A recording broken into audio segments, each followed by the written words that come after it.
நீங்க வருங்காலத்தில் பிஜேபியுடன் கூட்டு வைப்பீர்களா இல்லையா? வருங்காலம் இன்னும் எங்க வருங்காலம், இத்தனை காலம் அதாவது எங்களுடைய கோட்பாடு 2010ஆம் ஆண்டு நான் ரொம்ப அப்போ 15 ஆண்டு ஆயிடுச்சுல்ல, 15 ஆண்டு ஆயிடுச்சு. 15 ஆண்டுக்கு முன்னாடி மதுரையில் நான் இந்த இயக்கத்தை அரசியல் இயக்கமாக மாற்றும் போது நான் பேசியது இருக்கு. எந்த காலத்திலும் இந்திய கட்சிகள் திராவிட கட்சிகளோடு தேர்தல் கூட்டணி அரசியல் உடன்பாடு கிடையாதுன்னு. அதுல இதுவரை ஒரு துளியும் பிசகாம இருக்கேன். நீங்க இங்க பாருங்க, நான் ரொம்ப ஏழ்மை வறுமையில பக்கத்தில் இருக்கிற சிற்றூரில் பிறந்து போன மகன். பெரிய பொருளாதாரத்தில் மேம்பட்ட ஒரு குடியில பிறந்தவன் இல்லை, எந்த பின்புலமும் இல்லை. இன்னைக்கும் சென்னையில் வாடகை வீட்டில் தான் நான் குடியிருக்கேன். ஆனால் நீங்க பார்த்தீங்கன்னா 500 கோடி துணை முதல்வர், வீட்டுக்கு 1000 கோடி, கட்சிக்கு 1000 கோடி, உனக்கு மத்தியில் நீங்க சொல்ற ஆளுக்கு பதவி, இங்கே நீயே முதலமைச்சர், இப்படிலாம் காதில் லிட்டர் கணக்காக தேன் ஊத்துறதுலாம் இருக்கு.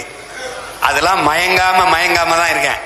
எனக்கு உன் கோடியை நீ வச்சுக்க, நான் தெருக்கோடியிலூட நிற்கிறேன், ஆனா இந்த கோட்பாட்டோட தான் நிற்பேன்ட்டு. எந்த காலத்திலையும் இப்பவும் சொல்றேன், எப்பவும் சொல்றேன், எனக்கு காங்கிரஸ் என் இனத்தின் பகைவன், என் இனத்தை கொன்ற வரலாற்று பகைவன்.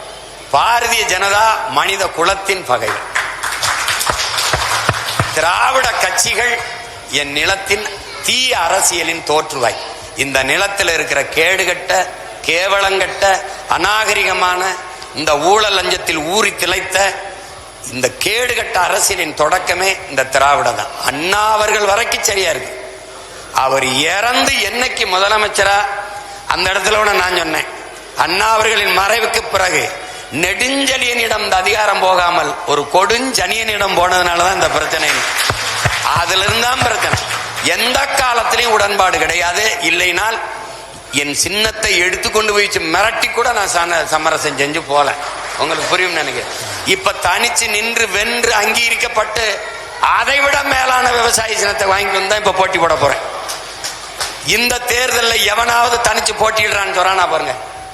யாராவது சொல்றாங்க திமுக போட்டு போடுதா, அதிமுக போடுதா, இல்லை எனக்கு பின்னாடி இப்ப வந்திருக்கான என் தம்பி விஜய் அவனாவது இல்லை நான் 234 தனிச்சு அப்படின்னு பண்றேன். கூட்டணிக்கு யாராவது வாங்க. சண்டையில தான், சாப்பாட்டுல தான் கூட்டு பொரியல். எனக்கு சண்டையில நான் தனிச்சு தான் போடுவேன்.